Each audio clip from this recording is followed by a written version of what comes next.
ഏറ്റവും പുതിയ ഡിസൈനുകൾ ഏറ്റവും കുറഞ്ഞ പണിക്കൂലിയിൽ ബ്രിഗാദിയ ഗോൾഡൻ ഡയമണ്ട് ചാവക്കാട്. ആലുകാരൻ silver jewellery opposite Malabar gold, Chettuva road, Chavakkad. Chettuva road, Vadanappally. നിങ്ങൾ അഷ്ടമി രോഹിണി ആഘോഷത്തിനായി ഗുരുവായൂരിലേക്ക് വരുന്നവരാണോ? എങ്കിൽ മറക്കാതെ ഒരു വടി കൂടി കരുതണം. അഷ്ടമി രോഹിണി ആഘോഷത്തോടനുബന്ധിച്ചുള്ള ഉറിയടി മത്സരത്തിൽ പങ്കെടുക്കാനല്ല ഈ വടി. ഗുരുവായൂരിലെ വഴിയാത്രക്കാർക്ക് നേരെ പാഞ്ഞെടുക്കുന്ന തെരുവ് നായ്ക്കളിൽ നിന്ന് രക്ഷ നേടണമെങ്കിൽ ഈ വടി കൂടിയേ തീരൂ. ദിനംപ്രതി ഭക്തർ ഉൾപ്പെടെ ആയിരക്കണക്കിന് പേരെത്തുന്ന ഗുരുവായൂർ നഗരം ഇപ്പോൾ തെരുവ് നായ്ക്കളുടെ വിഹാര കേന്ദ്രമായിരിക്കുകയാണ്. രാവും പകലും വ്യത്യാസമില്ലാതെ ഒട്ടേറെ നായ്ക്കളാണ് ക്ഷേത്ര നഗരിയിൽ കാൽനട യാത്രക്കാർക്ക് ചുറ്റും കറങ്ങി നടക്കുന്നത്. കൂട്ടം കൂടി നിൽക്കുന്നവർക്കിടയിലേക്ക് പോലും ചാടി വീഴുന്നുണ്ട് ഈ നായ്ക്കൾ. നടുറോഡിൽ പോലും നായ്ക്കൾ തമ്മിൽ കടിപിടി കൂടുന്നതും കാണാം. നായ്പ്പേടികൾ കുട്ടികൾ ഓടുന്നതും സ്ത്രീകൾ അടക്കമുള്ളവർ വീഴുന്നതും ഇവിടെ പതിവ് കാഴ്ചയാണ്. കഴിഞ്ഞ വർഷം കുടുംബവുമൊത്ത് ക്ഷേത്ര ദർശനത്തിനെത്തിയ 4 വയസ്സുകാരനെ തെരുവ് നായ്ക്കൾ കടിച്ച് പരിക്കേൽപ്പിച്ചിരുന്നു. ഭാഗ്യം കൊണ്ട് മാത്രമാണ് കൂടുതൽ പേർക്ക് തെരുവ് നായ്ക്കളുടെ കടി ഏൽക്കാതിരിക്കുന്നത്. ഭക്തർ ഉൾപ്പെടെയുള്ള പൊതുജനങ്ങളുടെ ജീവന് തെരുവ് നായ്ക്കളിൽ നിന്ന് സംരക്ഷണം നൽകാൻ അധികൃതർ അടിയന്തര നടപടി സ്വീകരിക്കണമെന്ന DCC മുൻ ജനറൽ സെക്രട്ടറി പി യതീന്ദ്രദാസ് ആവശ്യപ്പെട്ടു.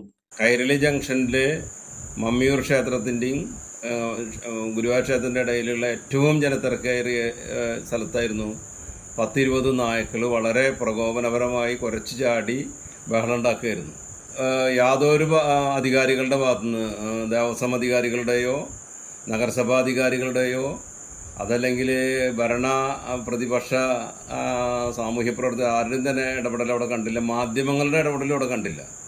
ഈ നിലയ്ക്കാണ് പോകുന്നതെങ്കിൽ ഇപ്പോൾ ഇനി വരാൻ പോകുന്ന ദിവസങ്ങളിൽ അഷ്ടമി രോഹിണി ഉൾപ്പെടെയുള്ള ദിവസങ്ങളിൽ വളരെയധികം ജനങ്ങളും പാവപ്പെട്ട ഭക്തജനങ്ങളും സാധാരണക്കാരും ഒക്കെ ഒഴുകിക്കൊണ്ടിരിക്കുന്ന സ്ഥലത്താണ്.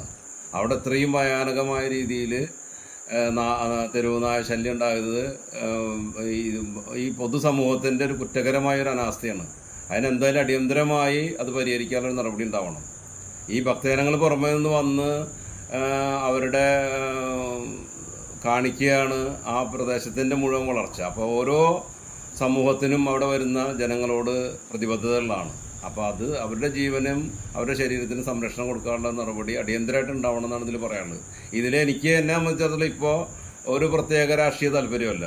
ഇപ്പോൾ ഭരണം നടത്തുന്ന എല്ലാവരും എൻ്റെ സുഹൃത്തുക്കളാണ്. പ്രതിപക്ഷത്തിരിക്കുന്നവരും ഭരണകക്ഷി ഇരിക്കുന്നവരും ഒക്കെ സുഹൃത്തുക്കളാണ്. പക്ഷേ ഇത് കുറ്റകരമായ ഒരു അനാസ്ഥയാണ് അവിടെ ഗുരുവായൂർ കണ്ടത്. അതുകൊണ്ടാണ് ഞാനത് പ്രതികരിക്കാൻ കാരണം.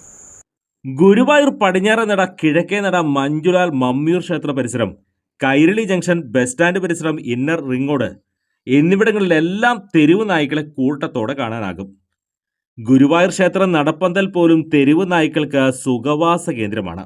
ക്ഷേത്ര നഗരിയിൽ ഭക്തർ ഉൾപ്പെടെയുള്ളവർക്ക് ഭീഷണി സൃഷ്ടിക്കുന്ന തെരുവ് നായ ശല്യത്തിന് അധികൃതർ അടിയന്തര പരിഹാരം കൈക്കൊള്ളണമെന്ന ആവശ്യം ശക്തമായി കഴിഞ്ഞു. Circle live news, Guruvayur.